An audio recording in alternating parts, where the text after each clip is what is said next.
Disclosure: I received a free review copy of this product from keymailer.co and developer Trepang2 alongside publisher Team 17. A special thank you to Keymailer, developer Trepang2 and publisher Team 17 for this free review copy. Now on to the video proper. Hey! Hi! How you doing? This is Ryan, and welcome back to the Gamertron Show. Ever since the free demo for Trepang2 released on Steam years ago, I have been eagerly anticipating the full release of the game, as the demo alone contained some of the best first-person shooter gameplay I had ever experienced. I'm not exaggerating, I'm not being hyperbolic. Trepang is right up there with the greats, alongside Doom, Halo, Destiny, Titanfall, and of course, Fear as one of the best feeling, best playing first-person shooter gameplay experiences. And now that Trepang2 is finally fully released as of last month,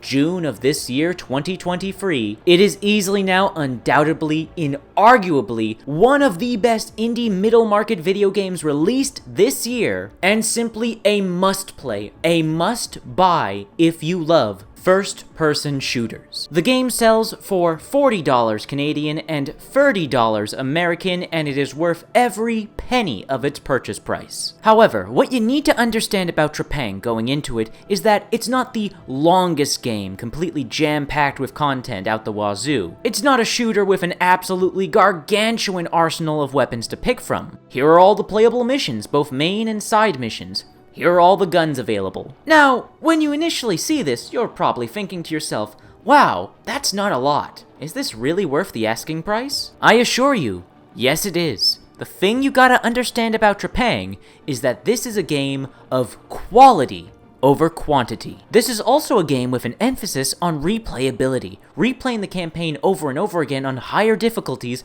to unlock more and more things to play around with, whether that's weapons, cosmetics, or cheat codes. But backtracking a bit to the promise of quality over quantity, yes, while Trepang doesn't have as many weapons in comparison to more modern first-person shooters, the weapons that are available are some of the best looking, best sounding, and best feeling guns you will ever use in a first-person shooter. The animations, smooth and satisfying. The particle effects, a treat for the eyes. Oh, and the sound design.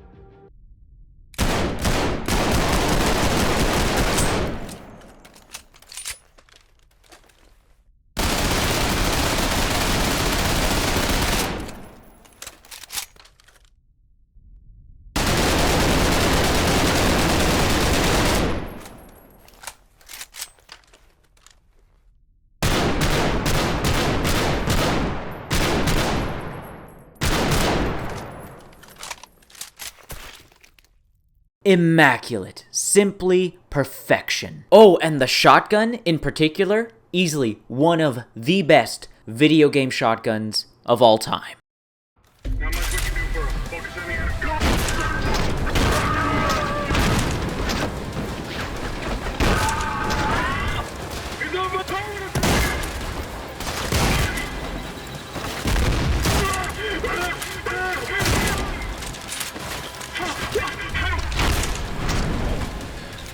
Combat is quite obviously king in Trepang. It is the reason to play the game, it is the primary draw, it is the reason why you will keep playing the game and wanting to come back to it over and over again. You know how with video games like Doom Eternal and Ultra Kill, their single-player campaigns are so replayable and you want to go back and play them over and over again because of just how well the levels are designed, just how well the combat encounters are designed, how the combat sandbox itself allows for player expression and creativity, how there's dozens upon dozens of ways to utterly destroy all these mobs of enemies, showcase your skill and mastery over the combat gameplay while looking and feeling like a total badass. But Doom Eternal and Ultra Kill are more modern examples. Let's look back to the past, to the game that truly inspired Trepang. The game that Trepang2 is quite obviously a love letter and homage to. Fear, a game with masterfully crafted combat encounters, amplified by skillful usage of a bullet time slow-mo mechanic, interspersed with sections of horror. A mere brief glance at Trepang shows that the developers were wearing their hearts on their sleeves. They clearly love fear, and wanted more fear, and since publisher Warner Bros. And developer Monolith aren't developing any new Fear games anytime soon, the developers over at Trepang2 said to themselves,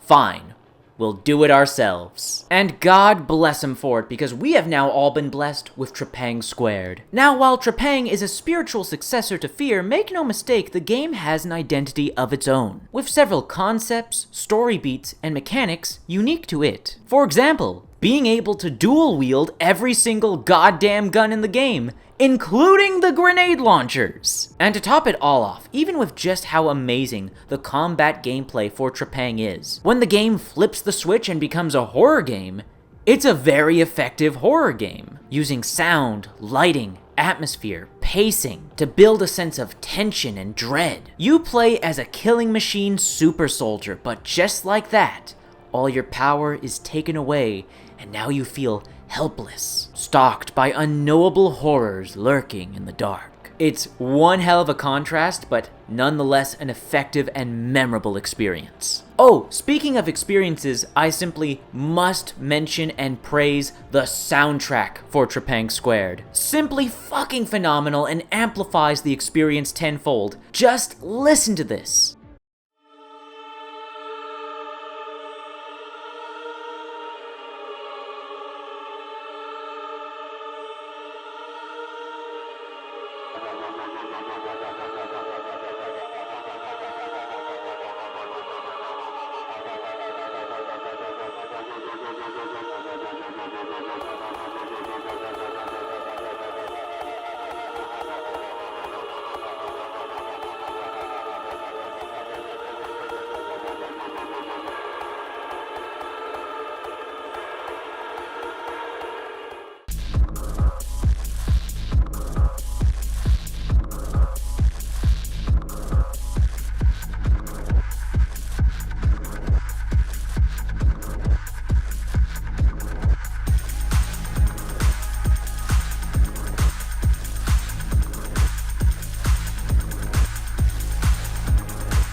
I guess all that's left to say on the review side of things is that my one and only criticism for Trepang concerns the story. Now, I don't think it's bad or something that should be easily written off. I honestly completely understand the direction the developers were going in, and it does succeed in some of those regards. The voice acting, for one, is truly fantastic. This is some really great voice acting. But I'd argue that the major downfall when it comes to the story is not the obvious plot twist. I believe that was made obvious on purpose. I'd argue it's the lack of well-developed characters to get attached to. Without characters for the player to get emotionally invested in, it becomes difficult to engage oneself in the rest of the story and plot as a whole. However, this is a video game after all, and the wonderful thing about video games as a piece of art is that when the story is found lacking, there's always the gameplay, the sound, the music, the art, and visuals to uplift the product as a whole, and oh boy, it most certainly does. Trepang2 is easily one of the best first-person shooters of all time, one of the best